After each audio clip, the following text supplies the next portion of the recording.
disciples transforming lives. Semua kesenangan, semua perbuatan dosa, semua perbuatan kedagingan, semua keduniawian itu tidak bisa mengisi kekosongan Anda. Semua hal yang dunia tawarkan kelihatannya nikmat di awal, tapi itu semua hanyalah ampas makanan babi yang tidak bisa memuaskan Anda. Putuskan untuk kembali kepada Tuhan. Saudara, hari ini saya mau sampaikan firman Tuhan dari perumpamaan anak yang hilang.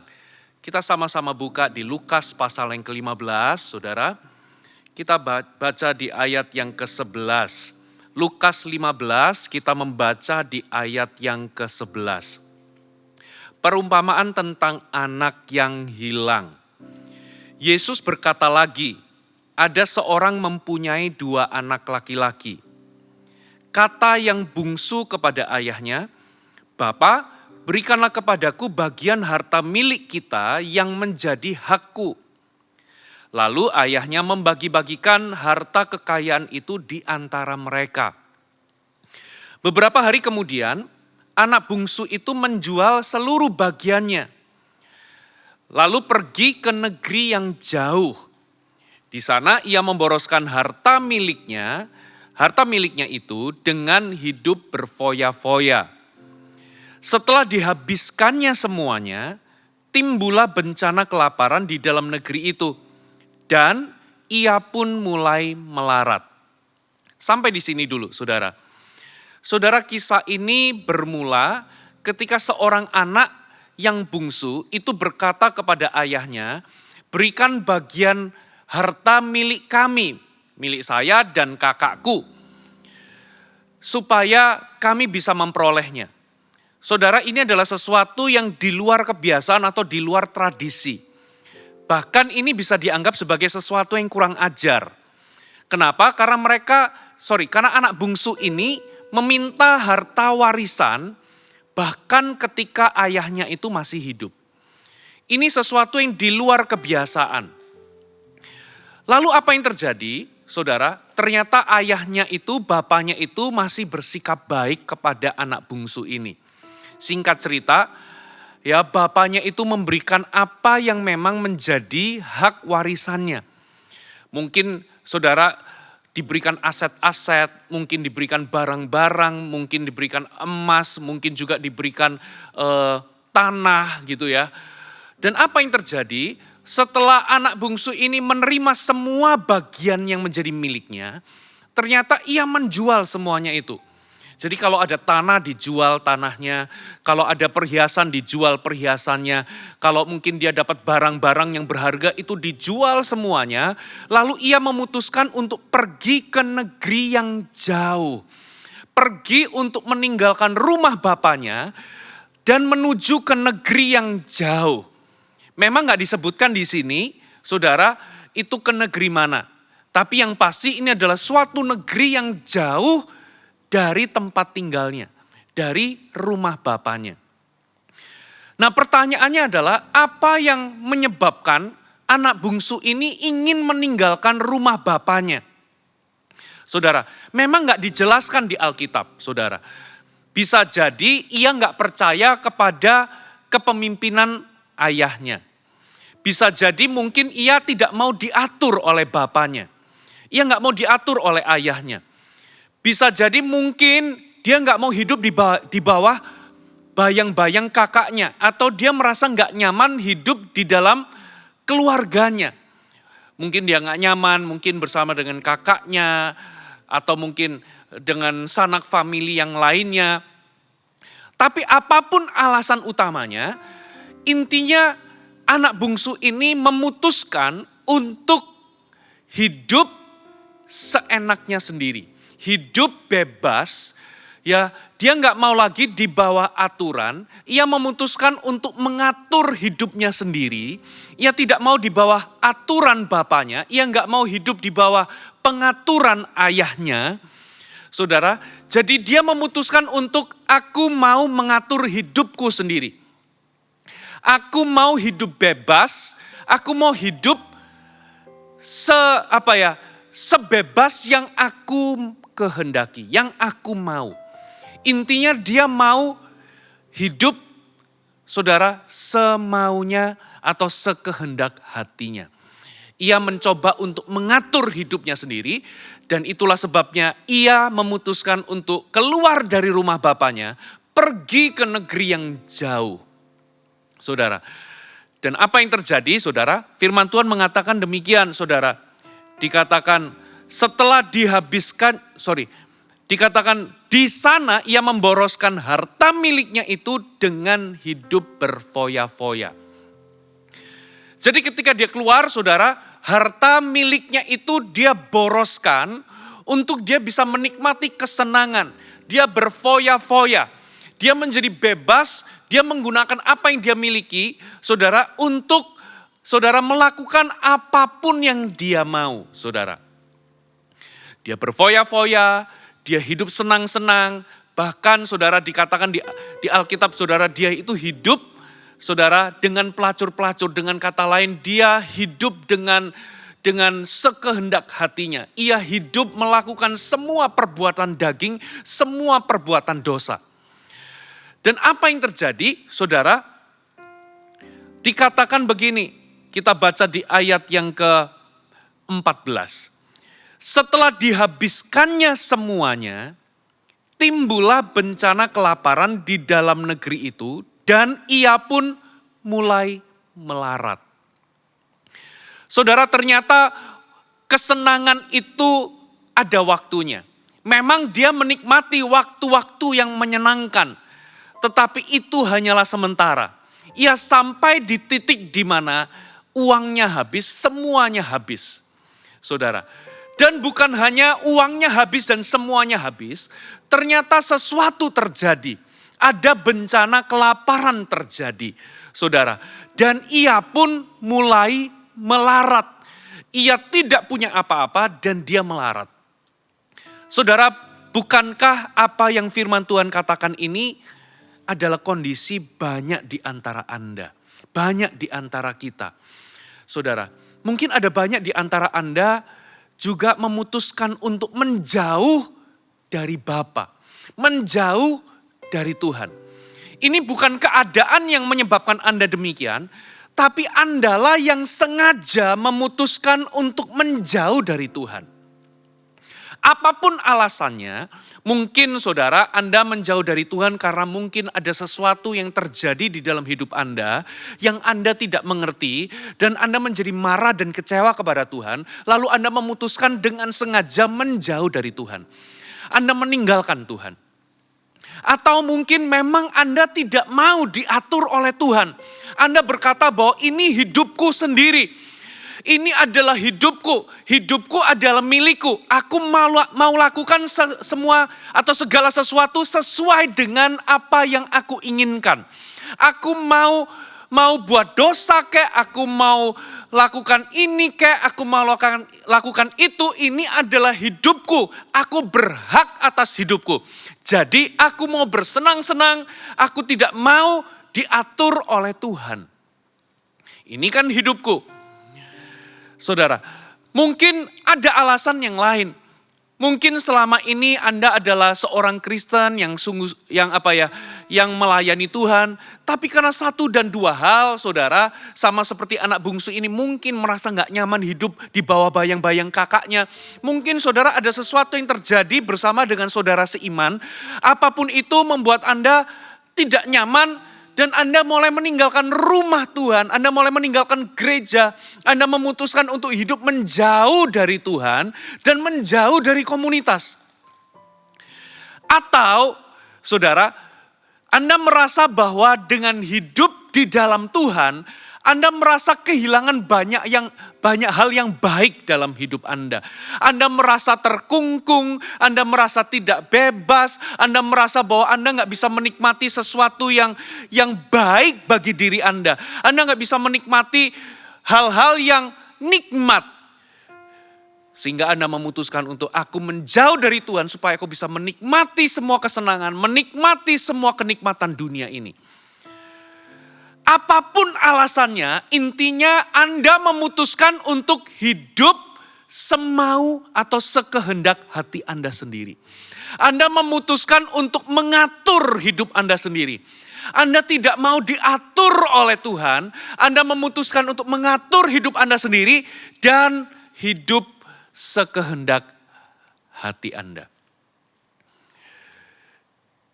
Tapi firman Tuhan mengatakan saudara, apapun yang Anda nikmati, ternyata itu cuma sementara. Ternyata apa yang Anda nikmati, semua kesenangan itu hanyalah membawa Anda kepada kekosongan dan kehampaan. Buktinya di mana? Alkitab mengatakan anak bungsu ini setelah menghabiskan semuanya, ternyata waktu-waktu kesenangan itu berakhir. Waktu-waktu kesenangan itu mencapai titik akhir. Bahkan apa yang terjadi, bukan hanya dia kehabisan segala sesuatunya, saudara, ia mengalami bencana. Bencana kelaparan sehingga ia mulai melarat.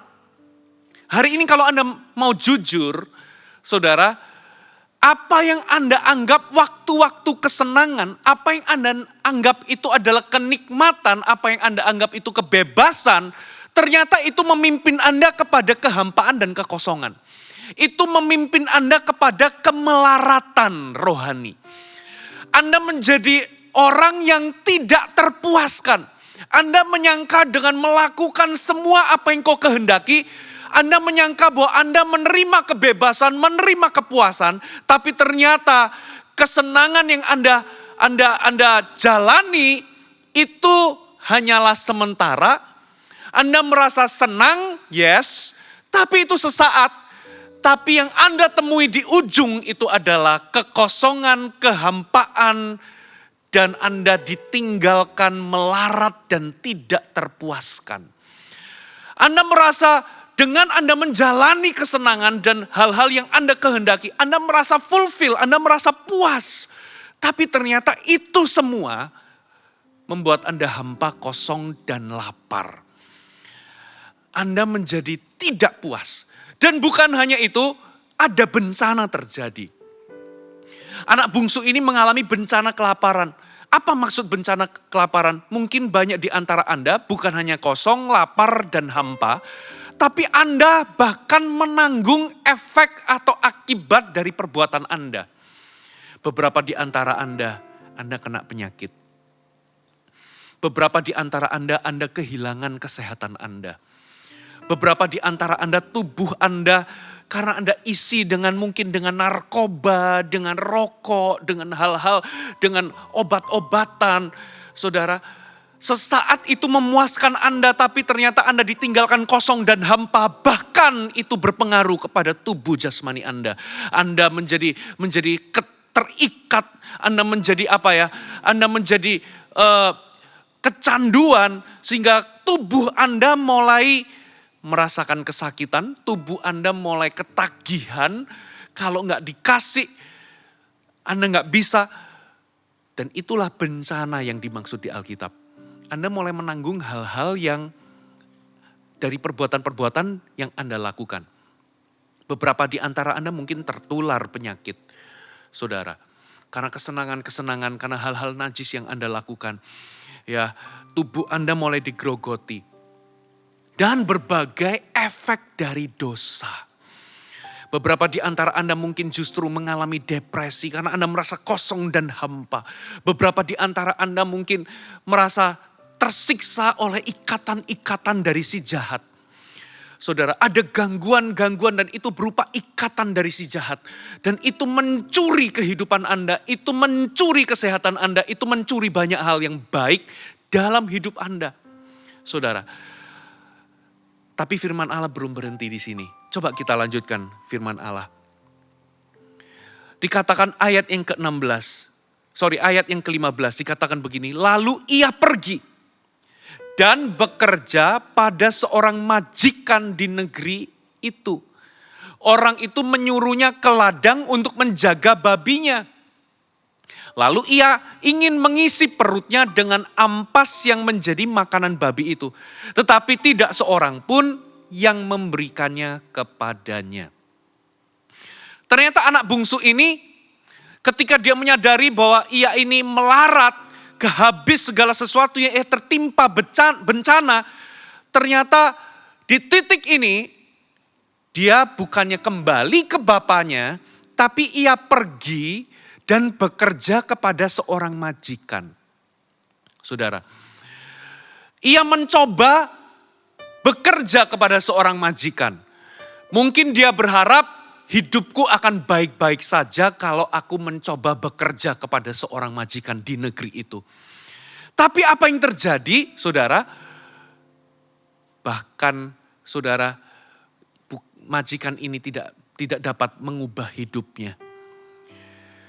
Bahkan dia itu ingin makan ampas babi, saudara, karena dia bekerja sebagai penjaga babi. Penjaga babi itu adalah pekerjaan yang sangat-sangat rendah. Dalam tradisi di Timur Tengah, di zaman itu, saudara, babi itu najis. Nah, sebagai penjaga babi, ya gembala domba itu adalah pekerjaan yang rendah, menggembalakan domba. Apalagi menjadi penjaga babi. Saudara, itu lebih rendah dan sangat hina. Lalu dia ingin mengisi kekosongannya, kelaparannya dengan ampas dari makanan babi. Saudara, Anda bisa selidiki apa ini ampas makanan babi. Ya, ampas makanan babi ini kalau dalam bahasa Yunaninya itu dituliskan sebagai keration atau kita bacanya itu keration, ya keration gitu ya tulisannya. Tapi dalam terjemahan bahasa Inggris, saudara, tanaman ini namanya carob tree. Kalau di dalam bahasa Indonesia, ini adalah pohon yang menghasilkan buah polong belalang. Nah, buah polong belalang ini bentuknya seperti ini gitu ya. Dia semacam kayak, kalau Anda lihat tanaman pete, buah pete, nah mirip seperti itu gitu ya. Di dalamnya itu ada biji-biji, nah biji-biji itu yang bisa dimakan, saudara. Dan itu dilapisi dengan kulit yang sangat keras. Ya, biasanya orang bisa menghasilkan bunyi-bunyian kalau digoyang-goyang seperti ini. Ya, bisa seperti seperti ada bunyi-bunyian.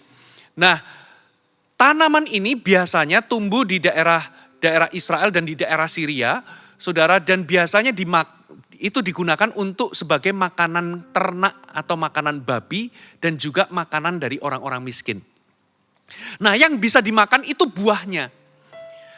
Sedangkan kalau ampas dari makanan babi itu adalah itu cuman kulitnya. Nah, bayangkan saudara, ini kulit yang sangat keras. Ya, sebetulnya itu kalau dikasih ampas ini kalau dikasih untuk ternak itu juga nggak baik untuk ternak, apalagi dimakan untuk manusia. Nah, untuk mengisi kekosongannya dia itu minta ya saudara untuk makan dari ampas dari makanan babi ini. Ya, ampas dari carob tree ini. Atau ampas dari buah polong belalang.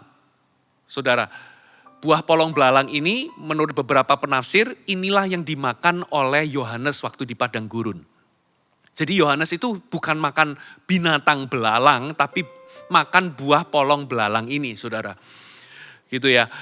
Nah, jadi saudara, anak bungsu ini ingin makan ampasnya saja, yaitu sisa-sisa dari makanan babi itu. Yang nggak bisa dikunyah, yang bisa dikunyah dan dimakan itu isinya, tapi sisanya yaitu kulitnya yang keras yang nggak ada gizinya itu biasanya dibuang. Nah, anak yang bungsu ini pengen mengisi perutnya dengan ampas dari makanan tersebut, makanan babi tersebut.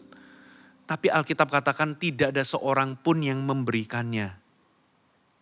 Tidak seorang pun yang memberikannya kepadanya.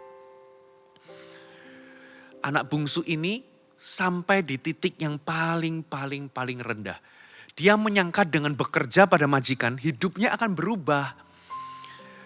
Dia mungkin menyangka bahwa dengan bekerja kepada majikan ini dia bisa memperoleh kesempatan kedua, dia bisa memperoleh kehidupannya kembali atau paling tidak dia bisa makan lah paling tidak. Tapi ternyata makan ampas makanan babi pun tidak seorang pun memberikannya termasuk majikannya. Bukankah kita sama? Sampai di titik kita hampa dan kosong, kita masih pakai kekuatan kita sendiri. Mungkin dengan aku lakukan ini, lakukan itu, hidupku akan baik-baik saja. Mungkin dengan aku mencoba lakukan ini, lakukan itu, mungkin hidupku akan berubah. Tapi ternyata itu justru membawa Anda kepada kekosongan yang lebih dalam. Lalu apa yang terjadi? Ini yang terjadi. Demikian firman Tuhan. Ayat 17. Lalu ia menyadari keadaannya. Katanya, betapa banyaknya orang upahan Bapakku yang berlimpah-limpah makanannya. Tetapi aku di sini mati kelaparan. Anak bungsu ini menjadi sadar. Ia menjadi sadar, kalau aku tidak kembali ke rumah Bapakku, kalau aku tetap di sini, bekerja kepada seorang majikan ini, kalau aku tetap mengandalkan kekuatanku sendiri, mencari jalan sendiri, aku akan mati kelaparan. Perhatikan, kata kuncinya adalah mati. Dia menjadi sadar, dia mulai melihat, lihat, orang-orang upahan Bapakku yang tinggal di rumah Bapakku, yang kerja sama Bapakku, berlimpah-limpah dengan makanan. Lalu dia menjadi sadar, sampai di titik di mana kalau aku tetap tinggal di sini, aku akan mati kelaparan. Saudara, Anda harus sampai di titik ini. Kalau Anda ingin mengalami kesempatan kedua dari Tuhan, kalau Anda ingin mengalami pemulihan, Anda harus sampai di titik di mana, saudara, Anda nggak bisa kemana-mana. Untuk Anda dipulihkan, untuk Anda memperoleh kehidupan Anda kembali, Anda tidak bisa pakai jalan lain. Kecuali satu, Anda harus pulang kembali ke rumahnya Bapa kita di sorga. Kita harus kembali kepada Tuhan. Pulang ke rumah Bapa itu bukan berarti mati ya. Saudara, kita kembali kepada Tuhan. Beberapa di antara Anda mencoba memperbaiki perilaku, mencoba memperbaiki kehidupan. Saudara, Anda mulai coba dengan kekuatan Anda sendiri. Saudara, Anda mungkin pergi ke perkumpulan-perkumpulan motivasi. Saudara, itu semua tidak bisa memberikan Anda jawaban. Karena jawabannya adalah Tuhan. Anda perlu kembali kepada Tuhan. Siapapun Anda, kalau Anda sudah begitu jauh kepada Tuhan, saudara, pilihannya cuma dua. Anda mau tetap di kandang babi itu, Anda mau tetap kerja kepada majikan itu, berada di kandang yang sama, dan mati di ujungnya, atau Anda kembali kepada Bapa. Saudara, pilihan ada di tangan Anda. Saudara, kalau hari ini Anda nggak ambil keputusan, 1 tahun dari sekarang, 2 tahun dari sekarang, saudara, Anda akan tetap berada di kandang yang sama, dengan perut yang kosong yang sama. Anda akan menemukan ampas babi yang sama, makanan babi yang sama. Saudara, karena apa? Itu semua nggak bisa memuaskan Anda. Putuskan. Semakin Anda cari kepada hal-hal yang duniawi untuk mengisi kekosongan Anda, yang Anda temukan hanyalah ampas. Itu nggak bisa mengisi Anda. Saudara, dunia ini tidak mengisi Anda. Tidak bisa mengisi Anda. Semua kesenangan, semua perbuatan dosa, semua perbuatan kedagingan, semua keduniawian itu tidak bisa mengisi kekosongan Anda. Semua hal yang dunia tawarkan, kelihatannya nikmat di awal, tapi itu semua hanyalah ampas makanan babi yang tidak bisa memuaskan Anda. Anda akan ditinggalkan kelaparan dan melarat. Anda gak bisa memperoleh kepuasan. Justru yang Anda peroleh adalah Anda lapar, kosong, dan hampa. Ambil keputusan. Kalau Anda tidak ambil keputusan, 1 tahun dari sekarang, 2 tahun dari sekarang, Anda akan tetap pada kandang yang sama. Anda akan tetap pada kekosongan dan kelaparan yang sama. putuskan untuk kembali kepada Tuhan. Coba kita lihat ayat selanjutnya. Ayat yang ke-18. Aku akan bangkit dan pergi kepada Bapakku dan berkata kepadanya, Bapa, aku telah berdosa terhadap sorga dan terhadap Bapa. Perhatikan ayat 18 ini. Dia memutuskan, aku akan bangkit dan pergi kepada Bapakku. Dan aku ketika ketemu dengan Bapakku, aku akan ungkapkan penyesalanku. Aku telah berdosa kepada sorga dan kepada Bapa. Apa maksudnya? Di ayat ini, inilah yang namanya pertobatan. Saudara, pertobatan sejati itu membutuhkan keputusan dan tindakan. Katakan keputusan dan tindakan. Ketika dia mulai menyesali semuanya, ketika dia mulai menyadari, saudara, anak ini tidak hanya berhenti berfoya-foya. Saudara, kenyataannya dia itu sebetulnya berhenti loh berfoya-foya. Dia itu berhenti bermalas-malasan. Sebetulnya dia itu sudah berhenti loh melakukan itu semua. Ya, berhenti bergaul dengan pelacur-pelacur, malah dia bekerja. Makanya pertobatan sejati itu nggak bisa diartikan kita ini cuman berhenti berbuat dosa, tidak. Ya, tapi pertobatan sejati itu adalah sebuah tindakan untuk apa, saudara? Untuk Anda kembali kepada Bapa, untuk Anda memberikan diri Anda berada di bawah pemerintahan Bapa. Jadi bukan hanya berhenti melakukan foya-foya, berhenti melakukan perbuatan kedagingan, bukan hanya berhenti, tapi Anda memberikan diri Anda untuk berada di bawah pemerintahan Bapa. Makanya saudara, anak ini ngomong, ketika dia kembali dia ngomong begini, saudara. Ketika dia kembali kepada Bapa, dia akan ngomong bahwa aku berdosa kepada sorga dan kepada Bapa. Saudara, karena apa saudara?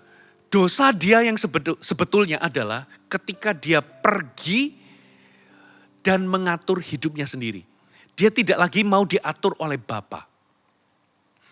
Jadi pertobatan sejati itu bukan hanya begini saudara. Kalau Anda merokok lalu Anda berhenti merokok. Ya, kalau Anda berzina, Anda berhenti berzina. Yes, itu bagian dari pertobatan. Tapi pertobatan sejati itu berarti Anda berhenti atau Anda tidak lagi memerintah dalam hidup Anda. Dan Anda kembali kepada pemerintahan Allah dalam kehidupan Anda. Anda kembali mau untuk diatur dan diperintah oleh Tuhan. Itu sebabnya pertobatan itu ganti pemerintahan di dalam hati dan kehidupan Anda. Kalau dulunya diri sendiri yang berkuasa memerintah atas hidup Anda. Aku mau hidup semau gue, aku mau hidup sekehendak hatiku. Saudara, itu sudah berganti. Bukan lagi aku yang hidup, tapi Tuhan yang menjadi penguasa memerintah dalam hidupku. Dan itu semua dimulai dari mana? Keputusan untuk bertindak. Anak bungsu ini memutuskan untuk pergi. Ia melakukan perjalanan untuk kembali. Ingat, itu negeri yang jauh, berarti dia memutuskan untuk melangkah, mendekat menuju Bapanya. Itu keputusan. Itu adalah sebuah keputusan. Beberapa orang itu rindu untuk bertobat, tapi gak pernah memutuskan untuk bertindak atas kerinduannya itu. Kenapa saya melihat ada banyak orang hidupnya gak berubah, padahal rindu untuk bertobat. Saudara, firman Tuhan katakan begini. Allah lah yang mengerjakan baik kerinduan maupun, baik kemauan maupun pekerjaan sesuai dengan kasih karunia-Nya. Saudara, berarti Tuhan itu bekerja dua hal. Kemauan itu artinya kerinduan, lalu pekerjaan itu artinya kemampuan untuk melakukan sesuatu.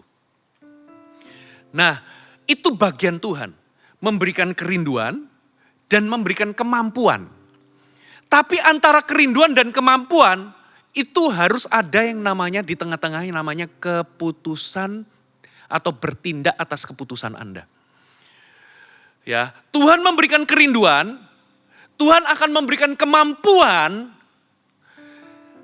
tapi di tengah-tengahnya harus ada keputusan untuk bertindak dan itulah bagian Anda. Jadi pertobatan itu adalah keputusan untuk Anda melangkah kembali kepada Bapa dan mengizinkan Bapa atau Tuhan itu memerintah dalam kehidupan Anda. Katakan amin. Jadi Anda harus putuskan, Anda harus bertindak. Itu namanya iman. Iman itu sama dengan tindakan. Saya percaya Tuhan sudah memberikan Anda kerinduan untuk kembali kepada Tuhan. Kerinduan untuk bertobat. Tapi kerinduan tanpa tindakan itu hasilnya nol. Iman tanpa tindakan itu nol. Saudara, Anda perlu mengambil keputusan dan bertindak atas keputusan Anda. Anak bungsu ini dia bertindak, dia mulai melangkah dari negeri yang jauh itu kembali. Step by step dia kembali, dia putuskan untuk melangkah. Lalu apa yang terjadi saudara? Coba kita lihat. Maka bangkitlah ia. Nah ini keputusannya. Ia memutuskan untuk bertindak. Bangkitlah ia dan pergi kepada bapaknya. Ketika ia masih jauh, ayahnya telah melihatnya, lalu tergeraklah hatinya oleh belas kasihan. Ayahnya itu berlari mendapatkan dia, lalu merangkul dan mencium dia. Kata anak itu kepadanya, "Bapa, aku telah berdosa terhadap sorga dan terhadap Bapa. Aku tidak layak lagi disebutkan anak Bapa." Tetapi ayah itu berkata kepada hamba-hambanya, "Lekas, bawa kemari jubah yang terbaik. Pakaikanlah itu kepadanya, kenakanlah cincin pada jarinya dan sepatu pada kakinya. Dan ambillah anak-anak lembu tambun itu, sembelihlah dia dan marilah kita makan dan bersukacita. Sebab anakku ini telah mati dan menjadi hidup kembali. Ia telah hilang dan didapat kembali. Maka mulailah mereka bersukaria." Perhatikan, anak bungsu ini memutuskan untuk bangkit dan pergi kepada Bapa. Memutuskan untuk melakukan perjalanan yang jauh untuk kembali ke rumah. Kembali ke Tuhan. Ingat, kerinduan untuk bertobat tanpa tindakan nol. Kembali kepada Tuhan. Lalu apa yang terjadi?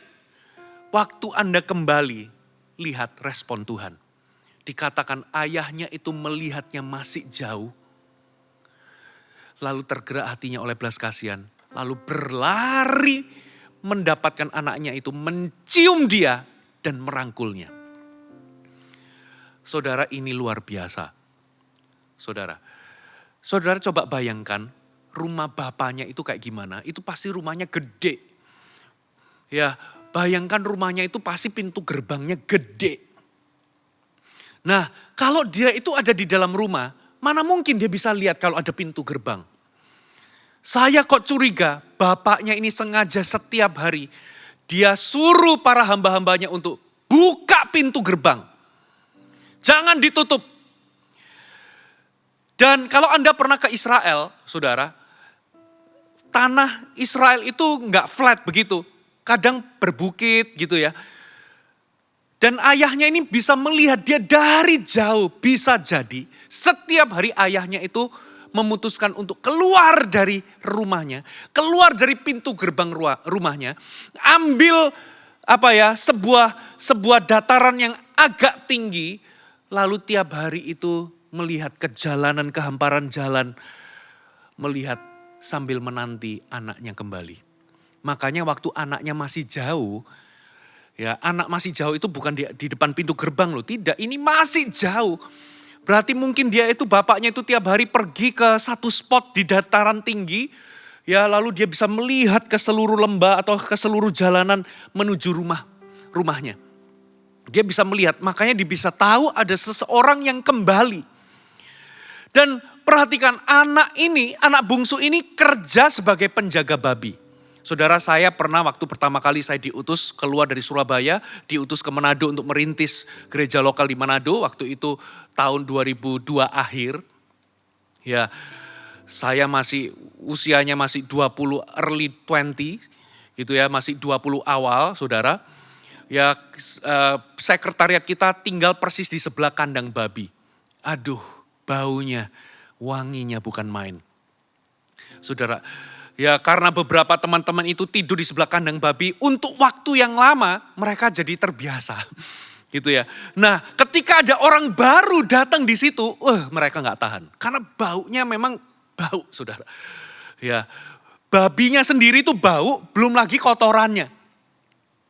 Jadi anak bungsu ini pasti kucel, compang-camping, bau binatang, bau babi, dan bisa jadi perawakannya kurus dan gak mudah dikenali. Tapi ayahnya itu kenal anaknya.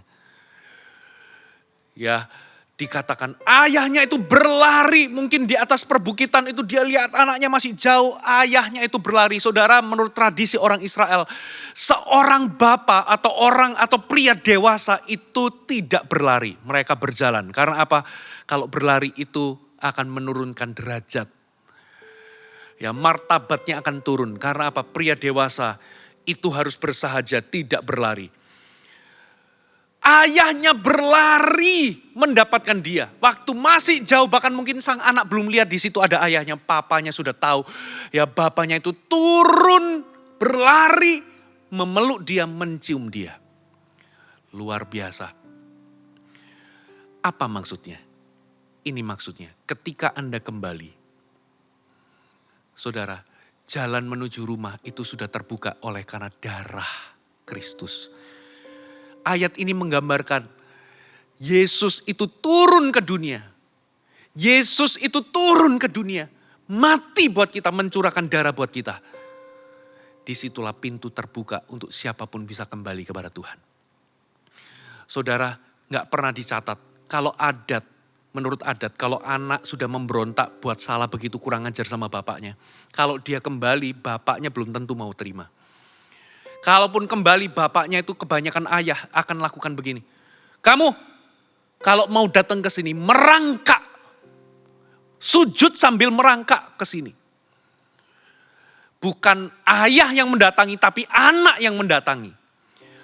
Apalagi kalau dosanya berat, anak itu akan disuruh merangkak. Buktikan dulu kamu layak. Tapi di sini beda. Di sini malah bapaknya yang lari. Ini lambang dari kasih Tuhan, lambang dari karya Yesus. Manusia itu sudah berdosa, sudah rusak. Tapi Tuhan sendiri meninggalkan tahtanya, meninggalkan keilahiannya, mengambil rupa seperti hamba. Mengambil rupa sebagai manusia, datang ke dunia yang berdosa ini. Datang ke dunia yang kotor ini. Tuhan itu suci dan kudus. Tuhan yang datang mencari kita. Bahkan mati di atas kayu salib. Darahnya tercurah. Saudara, pintu menuju rumah, pintu untuk kembali kepada Tuhan, itu telah terbuka oleh karena darah anak domba. Sehingga tidak ada lagi dosa yang terlalu berat. Tidak ada lagi lubang yang terlalu dalam. Yang membuat Anda tidak bisa kembali kepada Tuhan. Karena apa? Karena ada darah yang sudah tercurah bagi Anda. Darah itu membuka pintu. Dosa yang seharusnya menjadi penghalang, pemberontakan Anda, kejahatan Anda yang seharusnya menjadi pemisah dan tembok penghalang yang besar. Sudah dihancurkan oleh karena darah. Sehingga akses terbuka karena ada darah yang tercurah. Itulah darah Kristus. Anda cukup kembali apa adanya. Anak bungsu ini gak perlu mandi. Dia datang apa adanya. Dia datang dengan kekotorannya, compang-campingnya, dengan baunya. Dia gak perlu mandi. Dia datang apa adanya. Begitu pula dengan Anda. Berapa banyak Anda tunda-tunda kembali kepada Tuhan. Anda coba memperbaiki diri dulu. Nanti coba tunggu aku lepas rokok dulu. Tunggu aku perbaiki sedikit hidupku ini. Tunggu aku sedikit lebih layak. Saudara, Anda gak akan pernah menjadi layak. Anda gak akan pernah menjadi baik. Hari ini apapun kondisi Anda, kembali. Datang apa adanya. Karena tersedia anugerah dan kasih karunia ada darah Kristus yang membuat Anda bisa kembali. Lalu apa yang terjadi? Anak ini ngomong, "Bapak, aku berdosa kepada Bapak dan sorga. Aku gak layak jadi anakmu. Jadikan aku salah seorang upahanmu." Saudara, ada dua macam hamba. Yang pertama itu hamba yang memang digaji tinggal di dalam rumah. Ada yang hamba upahan. Ya misalnya kalau gentengnya bocor, ya udah cariin tukang. Ya untuk benerin genteng. Setelah gentengnya selesai, ya sudah orang itu keluar. Jadi untuk melakukan pekerjaan-pekerjaan kasar, biasanya seorang majikan akan mengupah pegawai atau pekerja. Nah, anak ini cuman pengen aku jadikan aja pegawai yang diupah. Yang kalau engkau butuh sesuatu, upahlah aku. Tapi ayah ini punya pendapat yang berbeda. Dia ngomong begini, "Hamba-hambaku, lekas ambil jubah yang terbaik." Apa artinya jubah yang terbaik? Pakaian compang-camping itu lambang dari kehidupan lama. Disuruh copot, lalu disuruh pakai jubah yang terbaik. Jubah yang terbaik itu artinya kehidupan baru. Ternyata bapaknya gak kasih jubah bekas. Gak dikasih jubah yang gak seberapa bagus kualitasnya, enggak. Tapi pilih jubah yang paling baik, yang paling bagus. Apa artinya? Sekalipun hidupmu sudah hancur, sekalipun engkau sudah kotor, sekalipun engkau ini hidupmu sudah amburadul, saudara, karena kesalahanmu, ketika engkau kembali kepada Bapa, Tuhan akan sediakan kehidupan baru yang luar biasa. Tuhan akan tetap memberikan rencana terbaiknya buat Anda. Tidak ada rencana bekas. Tidak ada jubah bekas, tidak ada second class plan, tidak ada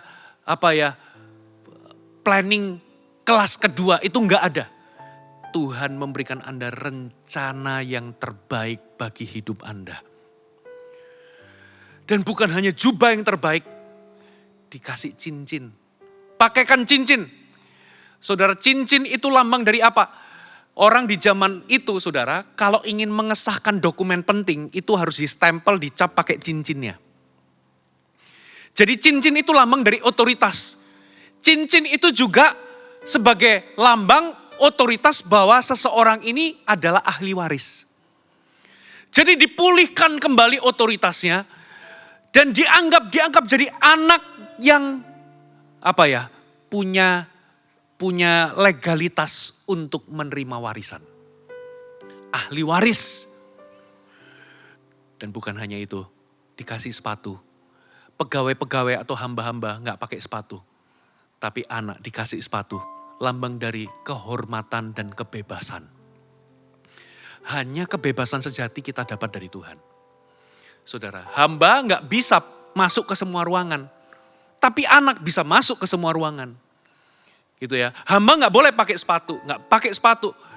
Sepatu itu lambang kebebasan, lambang kehormatan, dipulihkan. Dan bukan hanya itu, potong anak lembu tambun. Saudara, kalau pesta yang biasa-biasa itu gak mungkin potong anak lembu tambun. Cuman sapi biasa aja, lembu biasa aja. Tapi anak lembu tambun yang memang disiapkan, yang dagingnya itu grade-nya itu tinggi, itu hanya untuk pesta-pesta tertentu yang pesta yang luar biasa penting. Dibikin pesta, saudara, dirayakan. Bapaknya minta semua orang bersuka cita karena anakku yang hilang sudah kembali. Lalu apa yang terjadi? Coba kita lihat ini, saya tutup dengan ini. Kita baca ayat 25, tetapi anaknya yang sulung berada di ladang dan ketika ia pulang dan dekat ke rumah, ia mendengar bunyi seruling dan nyanyian tari-tarian. Lalu ia memanggil salah seorang hamba dan bertanya kepadanya, apa arti semuanya itu? Jawab hamba itu, adikmu telah kembali dan ayahmu telah menyembelih anak lembu tambun karena ia mendapatnya kembali dengan sehat. Maka marahlah anak sulung itu dan ia tidak mau masuk. Lalu ayahnya keluar dan berbicara dengan dia. Tapi ia menjawab ayahnya, katanya, telah bertahun-tahun aku melayani Bapa dan belum pernah aku melanggar perintah Bapa. Tetapi kepadaku belum pernah Bapa memberikan seekor anak kambing untuk bersukacita dengan sahabat-sahabatku. Tetapi baru saja datang anak Bapa yang telah memboroskan harta kekayaan Bapa bersama-sama dengan pelacur-pelacur. Maka Bapa menyembelih anak lembu tambun itu untuk dia. Kata ayahnya kepadanya, anakku, engkau selalu bersama-sama dengan aku. Dan segala kepunyaanku adalah kepunyaanmu. Kita patut bersukacita dan bergembira karena adikmu telah mati dan menjadi hidup kembali. Ia telah hilang dan didapat kembali. Ternyata anak yang sulung ngerti papanya bikin pesta. Ada suara tari-tarian. Lalu dia tanya sama pegawai, salah satu pegawai. Ini apa maksudnya? Lalu dijelaskan, adikmu sudah kembali lalu bapakmu bikin pesta. Lalu marah anak sulung ini. Lalu dia ngomong sama bapaknya, apa yang kau lakukan ini? Aku sudah bertahun-tahun melayani Bapak. Aku bahkan gak pernah melanggar perintah Bapak. Tapi Papa gak pernah bikin pesta sebegini bahkan untuk aku dengan sahabat-sahabatku. Lalu dia marah, ayahnya berbicara, coba mengundang dia. Tapi dia gak mau masuk. Perhatikan. Ternyata anak sulung ini sekalipun dia ada di rumah bapaknya. Tapi dia juga adalah anak yang hilang.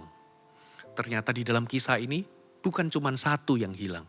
Tapi dua. Anak yang sulung ini lambang dari siapa sih? Yesus itu kasih perumpamaan ini. Anak sulung itu diumpamakan. Tuhan memberikan perumpamaan anak sulung ini sebagai orang-orang Farisi yang waktu itu selalu mengikuti Yesus. Dan orang-orang Farisi itu yang suka menolak orang-orang berdosa itu kembali kepada Tuhan. Jadi anak sulung ini lambang dari siapa? Ini adalah orang-orang Kristen yang melayani Tuhan di gereja. Ini adalah lambang dari orang-orang yang agamawi. Saudara, orang-orang agamawi itu apa? Penuh dengan kebenaran diri sendiri. Coba lihat anak sulung ini ngomong begini. Aku melayani Bapak. Aku gak pernah melanggar perintah Bapak. Wah, penuh dengan kebenaran diri sendiri. Tapi komanya ini yang bikin sedih. Tapi kok Bapak gak pernah bikin pesta. Berarti ini adalah lambang dari orang-orang Kristen yang hubungannya sama Tuhan itu transaksional. Inilah Kristen-Kristen Farisi. Orang Farisi itu terkenal dengan apa saudara? Kemunafikan. Kelihatannya beragama, kelihatannya melayani Tuhan, gak pernah melanggar perintah Bapa. Tapi Yesus itu pernah ngomong sama orang Farisi bahwa engkau itu seperti kuburan. Di luar putih tapi dalamnya penuh tulang belulang. Ini adalah gambaran dari orang-orang Kristen yang kelihatannya rohani tapi masih hidup dalam dosa. Kelihatannya melayani di gereja tapi hidupnya punya double life. Inilah yang Yesus sebut sebagai munafik.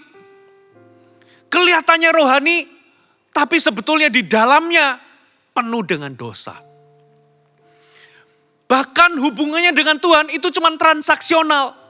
Dia pelayanan bukan untuk menyenangkan hati Bapaknya, tapi dia pelayanan supaya dapatkan sesuatu.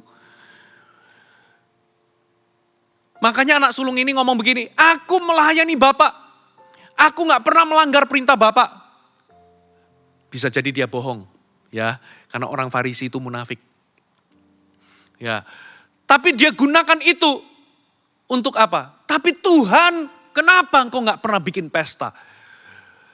Lambang dari orang-orang Kristen yang melayani, kelihatannya agamawi, tapi ujung-ujungnya bukan Tuhan, bukan kehendak Tuhan, tapi ujungnya adalah kepentingan diri sendiri.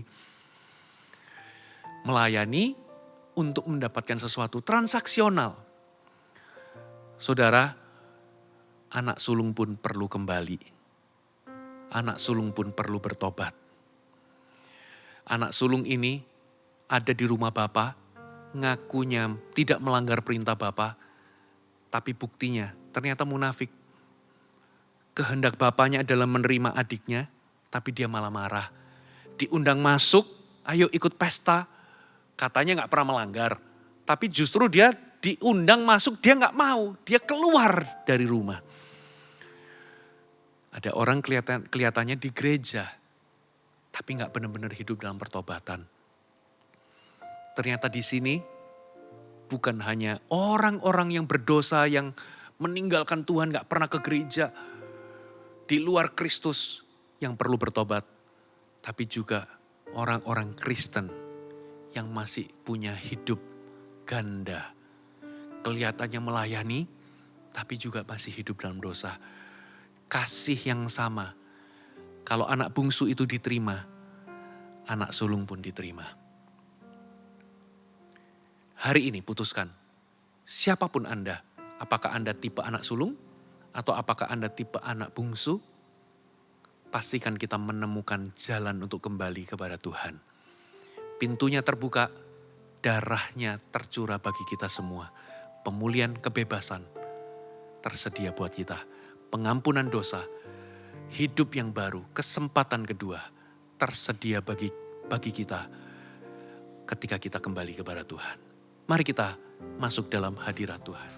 Hai, terima kasih sudah bergabung bersama kami, Gereja Mount Sharon, Jabodetabek. Sebagai gereja Tuhan, adalah kerinduan bagi kami untuk melihat Anda terus bertumbuh di dalam pengenalan akan Tuhan dan mengalami perubahan hidup. Maka dari itu, bergabunglah bersama komunitas kecil kami, Connect Group. Dapatkan informasi lebih lanjut pada kolom deskripsi kami. Last but not least, don't forget to subscribe dan bagikan video ini kepada orang yang Anda kasihi. Thank you for joining us and see you next time.